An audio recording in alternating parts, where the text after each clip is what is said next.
Estou muito feliz de poder celebrar este domingo com você.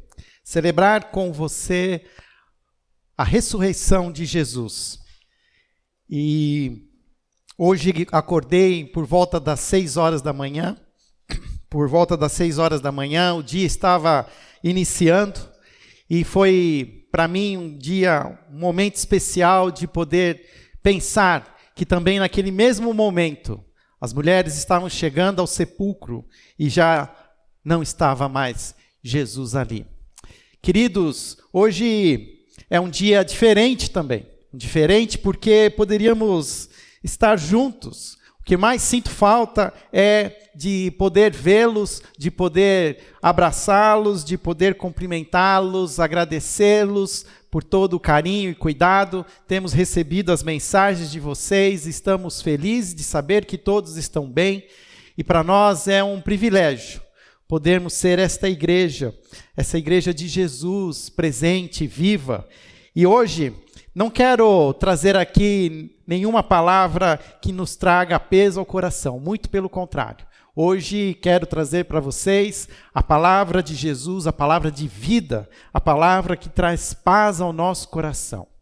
Neste domingo de Páscoa, o título da nossa mensagem é Páscoa de Portas Trancadas.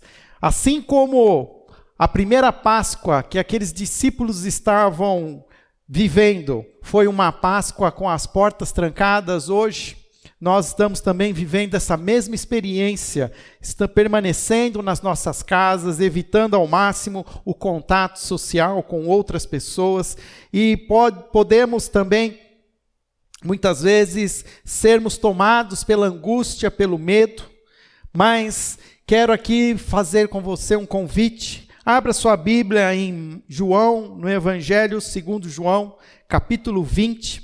Todos os evangelhos, eles narram com muitos detalhes a crucificação e a ressurreição de Jesus, mas tem algo particularmente para mim aqui precioso neste momento em que os discípulos também estavam com as portas trancadas, reunidos no cenáculo, naquele mesmo lugar onde Jesus celebrou com eles a última ceia. Eles estavam ali também reunidos, mas também com muito medo, com uma angústia no coração.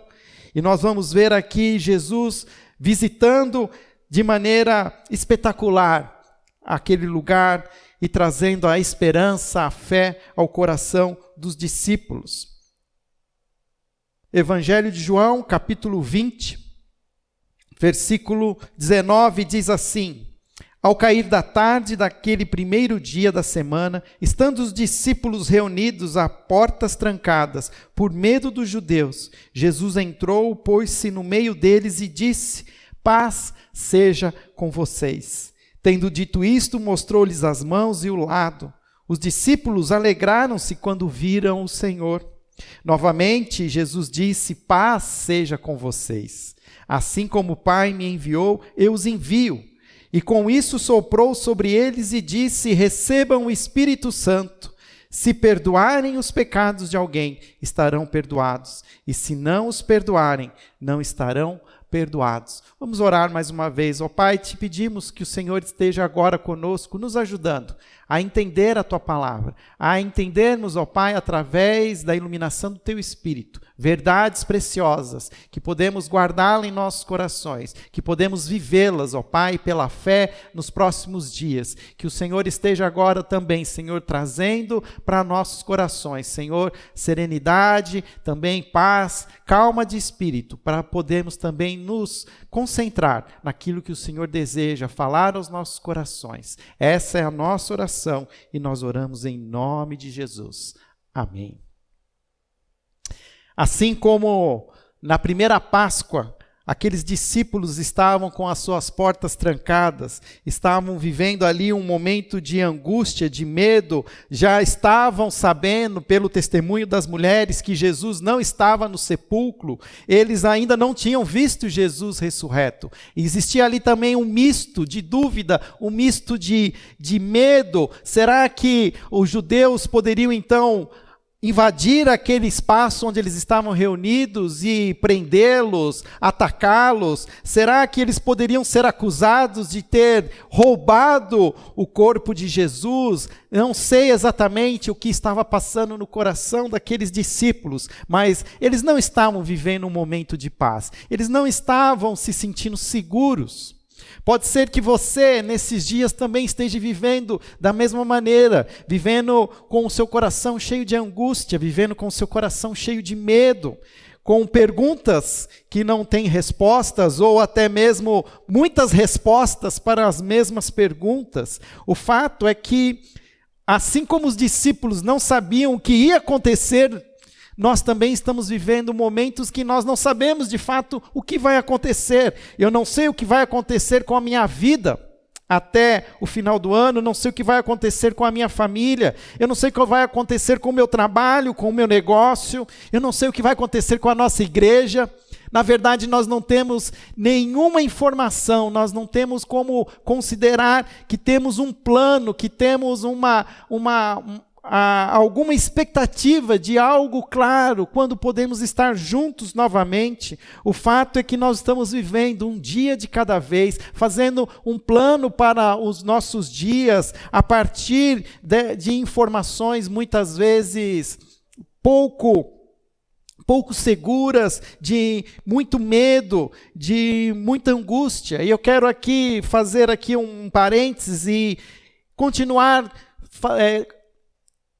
incentivando principalmente aos nossos veteranos, aos nossos queridos irmãos que já estão na terceira idade, que continuem cuidando-se, se preservando, mantendo-se guardados nas suas casas. Eu tenho mandado algumas mensagens para alguns de vocês e tenho visto o empenho e quero incentivá-los a se manterem assim, se cuidando. Eu sei que existe uma saudade muito grande de poder rever os parentes, os amigos, de poder ver os irmãos da igreja, mas nós temos a certeza de que nós vamos poder em algum momento nos rever novamente, mas agora é extremamente importante que vocês estejam sendo cuidados, sejam muito precavidos. Se vocês precisarem de qualquer coisa, vocês podem entrar em contato conosco pela igreja, pelo WhatsApp, pelo meu WhatsApp. Nós estamos prontos para assessorá-los, para ajudá-los. Nós não queremos que vocês se exponham diante da iminência de um vírus tão letal como ele tem se mostrado, principalmente às pessoas da terceira idade. E o fato é que nós estamos vivendo esse ambiente de insegurança. E nesse ambiente de insegurança que viviam também os discípulos, ali naquele domingo, Jesus aparece no meio deles e declara: paz seja com vocês. Meus queridos, parece um paradoxo muito grande. Eles estavam ali aflitos, eles estavam ali angustiados, e de repente Jesus, ele simplesmente aparece no meio deles. Jesus agora numa nova forma de existência, o ressuscitado, aquele que havia vivido com eles 3 anos de uma maneira tão íntima, de repente atravessa aquelas portas trancadas e se põe no meio deles, e ele declara: paz seja com vocês. A palavra paz em português é uma palavra que ela não traduz todo o significado da palavra original em hebraico, shalom. Na verdade, o significado de shalom é tão amplo que nenhuma outra língua pode expressar com uma só palavra o que significa paz. Paz, shalom, em hebraico, tem um significado de plenitude, de completo, algo como estar completo, algo como estar são, estar bem em todos os sentidos, estar próspero, estar feliz. O que Jesus está mostrando para aqueles discípulos é exatamente, e deseja e se apresenta, é exatamente essa paz. É como se ele estivesse dizendo assim: meus queridos amigos, paz está completo, não Tirem de vocês todo medo, toda angústia, não tenho o que temer, está completo, está feito, está realizado, está curado, está perdoado. Aquele que foi abandonado pelos seus discípulos, aquele que foi negado por Simão Pedro, aquele que foi insultado, que foi machucado naquela cruz, que foi amaldiçoado, ele não possui nada mais no seu coração do que paz, do que plenitude de vida, e é isso que ele tem para oferecer. Jesus não volta à vida com uma sede de vingança, com um desejo de confrontar aqueles que o abandonaram, aqueles que o deixaram morrer naquela cruz. Não, Jesus, nessa nova forma de existência, ele vem para trazer paz, para trazer aos nossos corações a prosperidade, a felicidade, em todos os sentidos.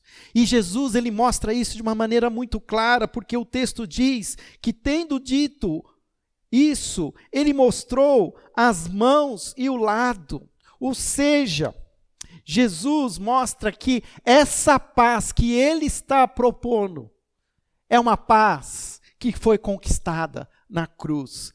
O sinal da paz é o sinal da cruz. As marcas em Jesus mostram que essa paz, ela custou caro, ela custou a própria vida de Cristo. Assim como eu tenho dito que Jesus, nessa nova forma de existência, ele agora ressuscitado, ele também deixa claro que ele ainda é o crucificado. Por isso ele mostra as suas marcas, por isso ele mostra as suas chagas, porque ele quer mostrar para nós que a ressurreição é a ressurreição daquele que um dia veio como homem, que viveu entre nós e foi crucificado.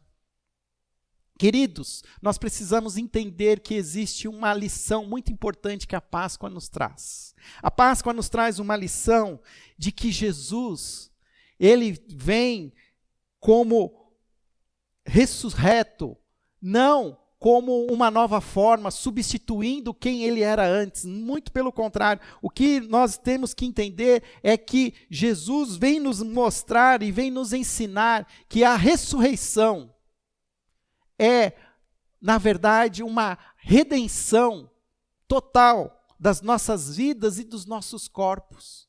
Jesus vem e se mostra fisicamente como aquele que agora ainda é marcado pelos pregos da cruz, mas também, nessa nova forma de existência, ele mostra a perfeição da glória de Deus.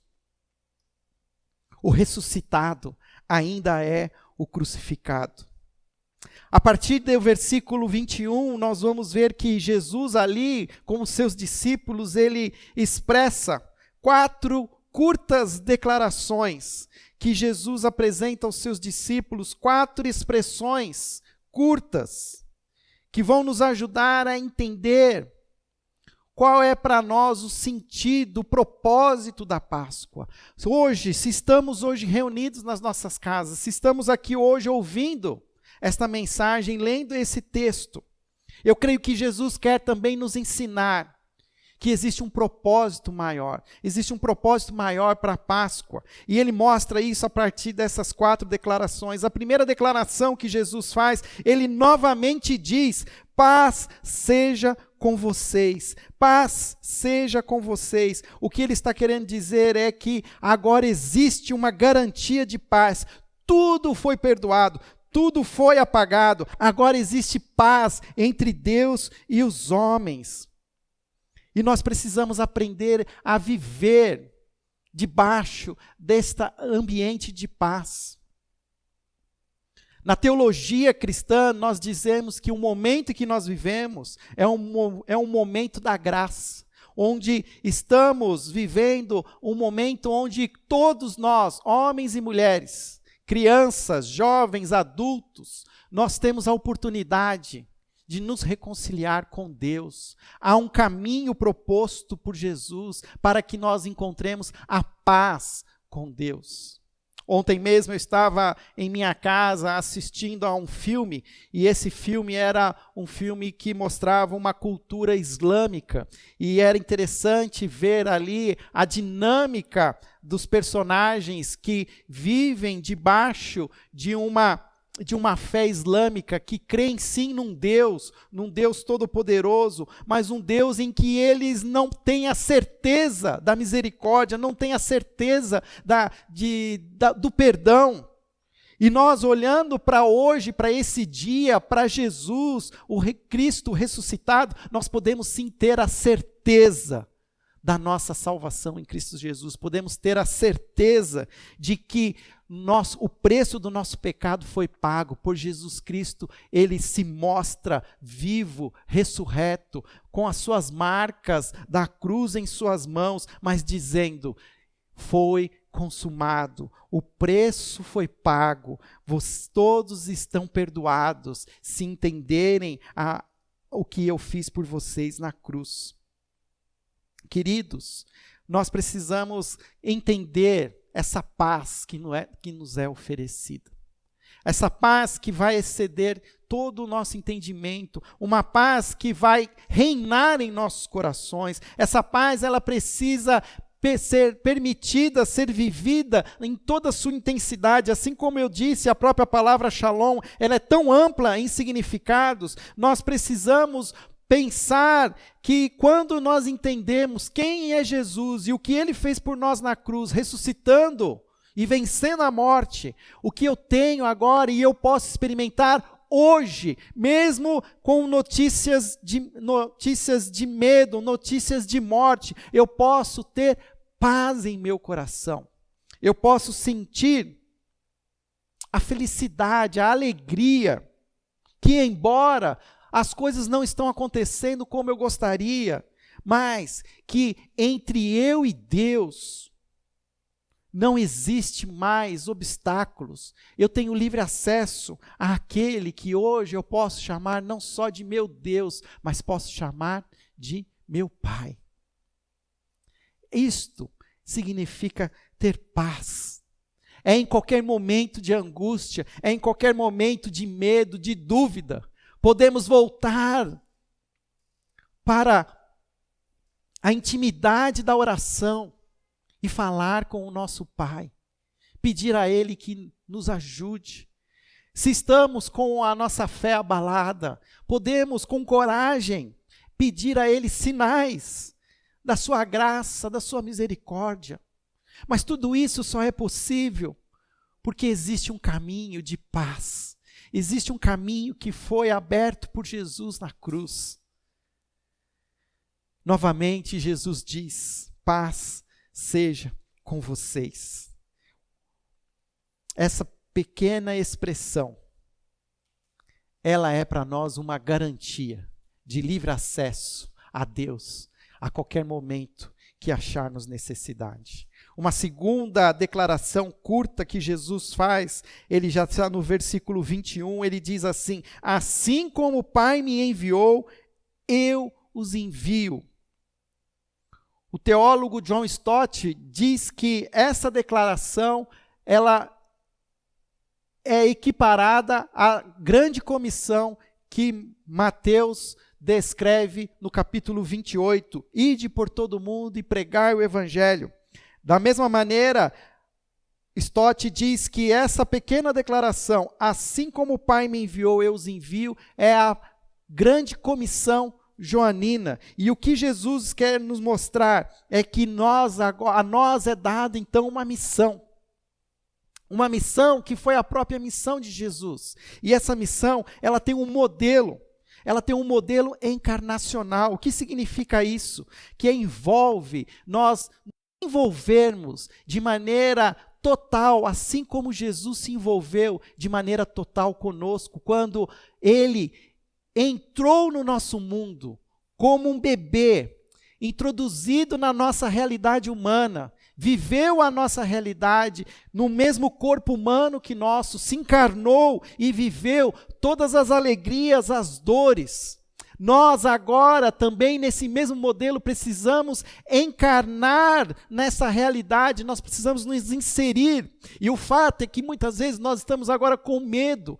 E todas essas notícias que nos trazem muitas vezes ansiedade, angústia, faz com que nós muitas vezes, em vez de avançarmos, nós recuamos.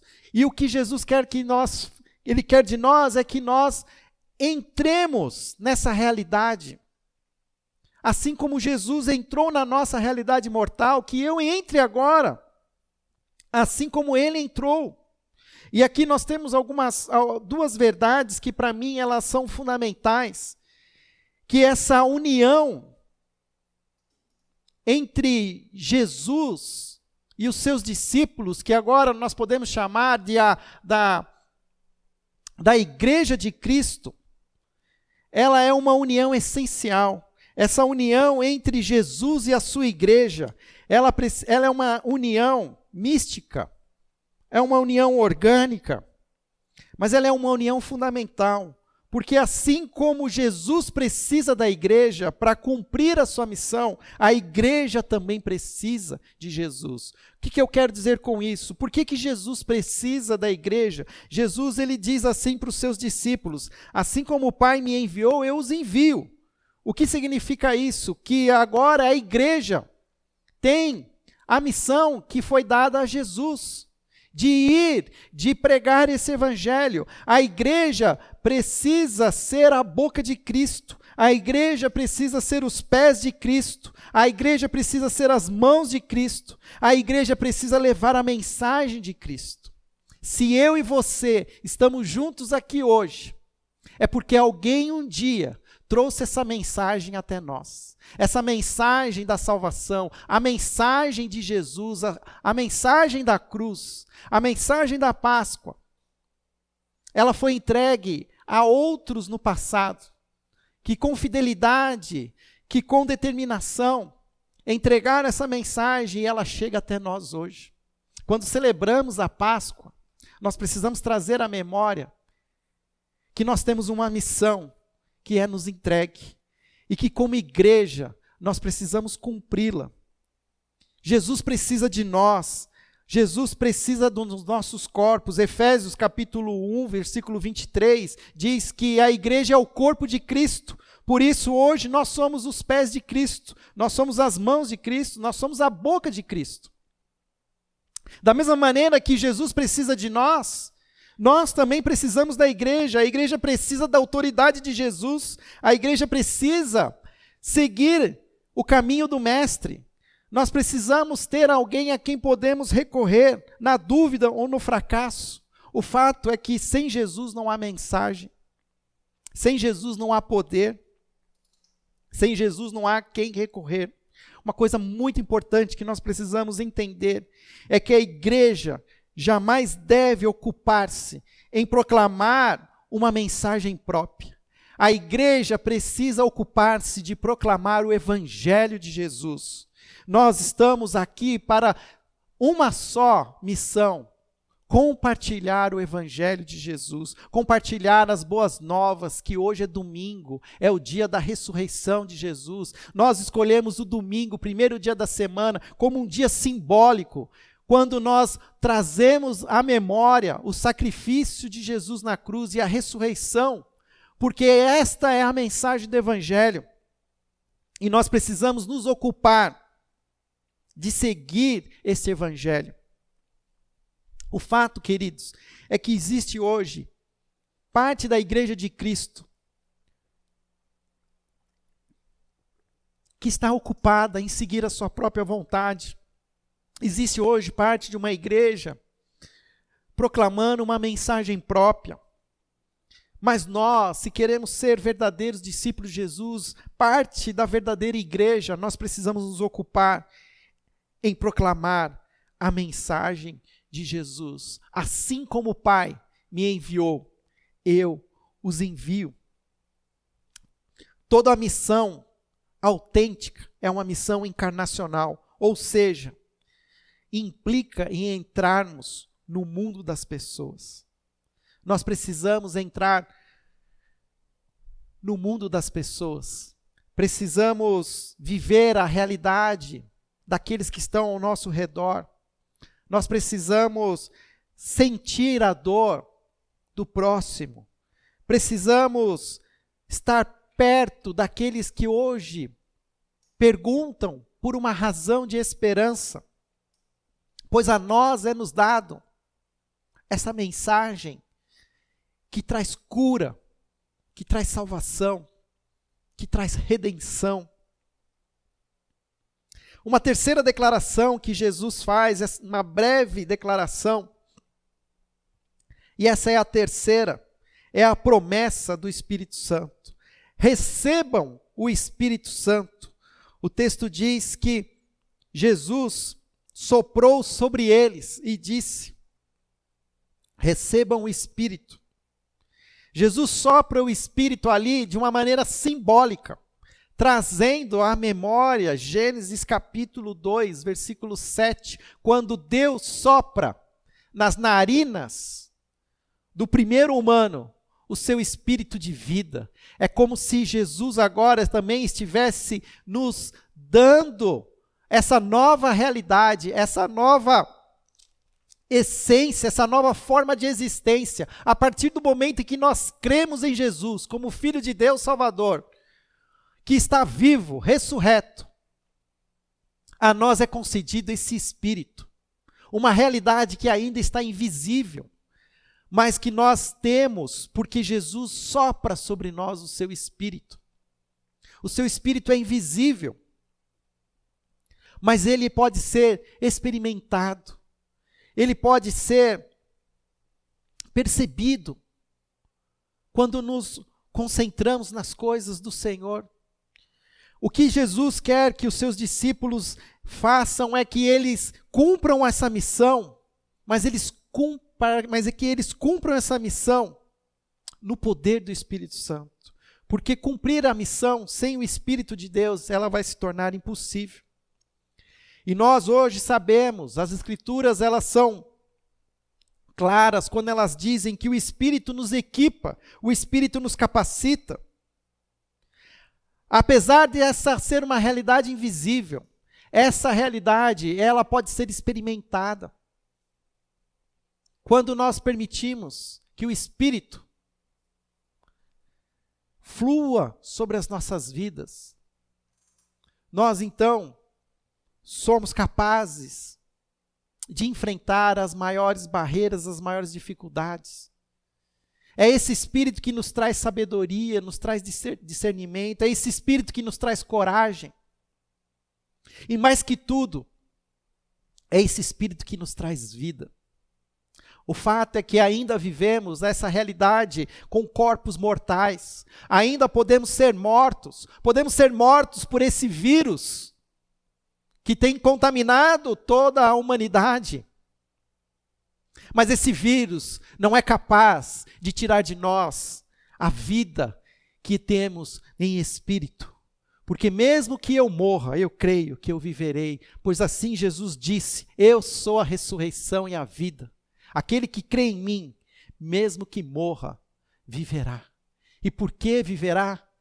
Porque em nós habita o Espírito Santo, vivo de Jesus. Por isso, precisamos aprender a viver essa promessa do Espírito Santo, essa promessa que seria consumada no dia de Pentecostes. Os discípulos ali já têm simbolicamente a Jesus dividindo com ele o seu Espírito com os seus discípulos. Se nós temos então uma garantia de paz, temos um modelo de missão, temos uma promessa do Espírito Santo, a quarta pequena e curta declaração que Jesus faz é uma declaração que envolve o evangelho da salvação. Ele diz: se perdoarem os pecados de alguém, estarão perdoados. Se não perdoarem, não estarão perdoados. Existe muita controvérsia sobre esta declaração de Jesus. O fato é que a Igreja Católica Romana tem usado essa declaração como argumento para que os fiéis confessem os seus pecados aos às autoridades eclesiásticas, mas não é isso que Jesus está querendo nos ensinar. Na verdade, Jesus está querendo dizer aos seus discípulos que nós devemos pregar um evangelho que oferece perdão de pecados, um evangelho que promete perdão àqueles que desejam o perdão, um evangelho que promete a redenção. Nossa, foi tão lindo ver o vídeo da igreja cantando a redenção. O que significa essa redenção?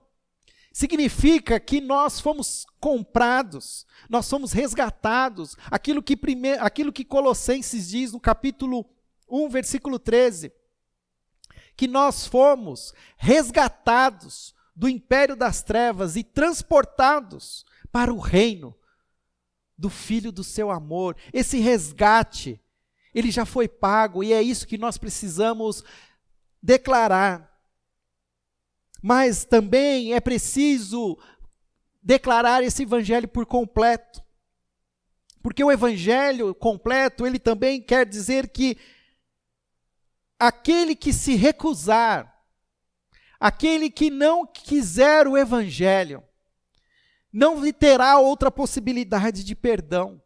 A possibilidade de perdão, ela só existe através do evangelho de Jesus na cruz. O que aconteceu naquela cruz há 2000 anos atrás, ainda é válido hoje. Quando nós celebramos a Páscoa ela precisa ser celebrada por completo. Ela precisa ser celebrada a partir da crucificação de Jesus.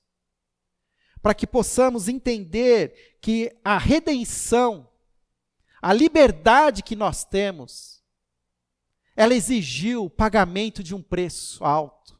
Ela exigiu que o Cordeiro de Deus fosse morto na cruz.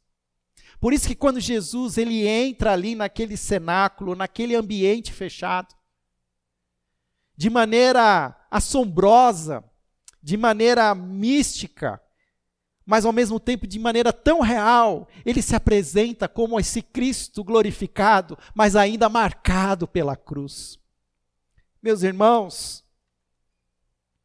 a Páscoa, ela tem uma verdade por trás, muito importante.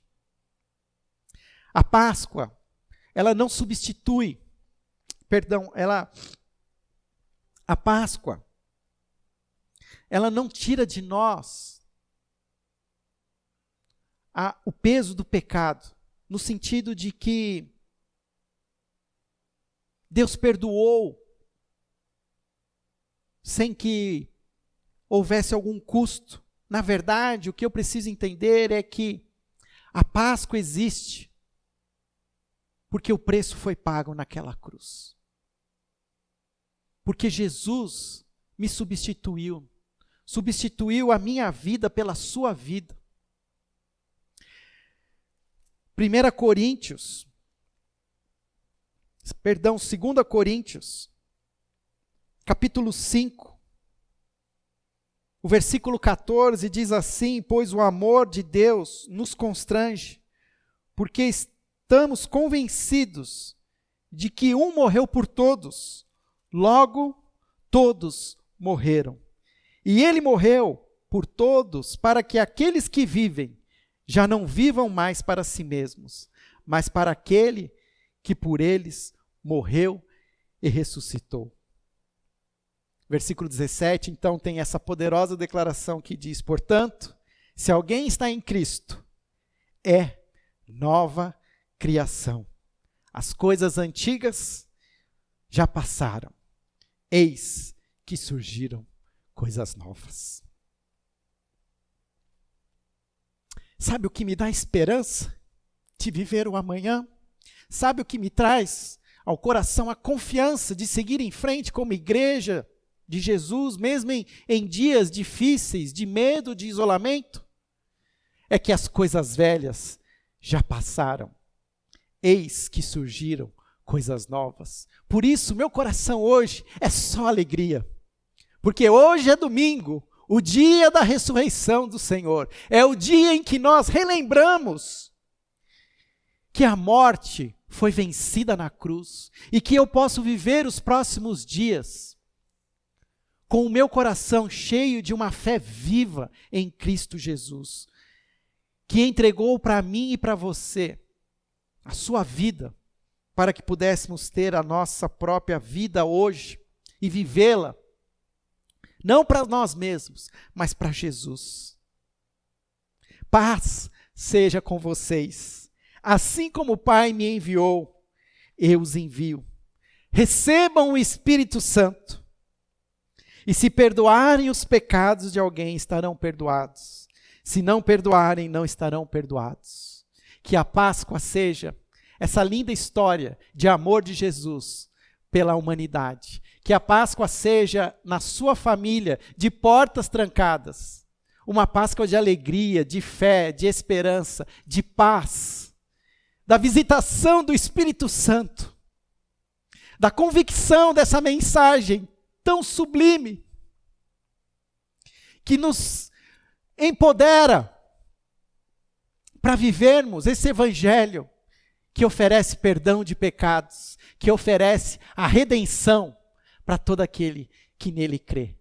Que Deus nos abençoe com uma Páscoa onde Jesus está vivo, uma Páscoa ao redor da mesa, onde possamos olhar as pessoas que nós amamos, para a nossa própria família, e declarar que Jesus está vivo, vivo está, e assim também viveremos eternamente. Amém. Que Deus nos abençoe, em nome de Jesus.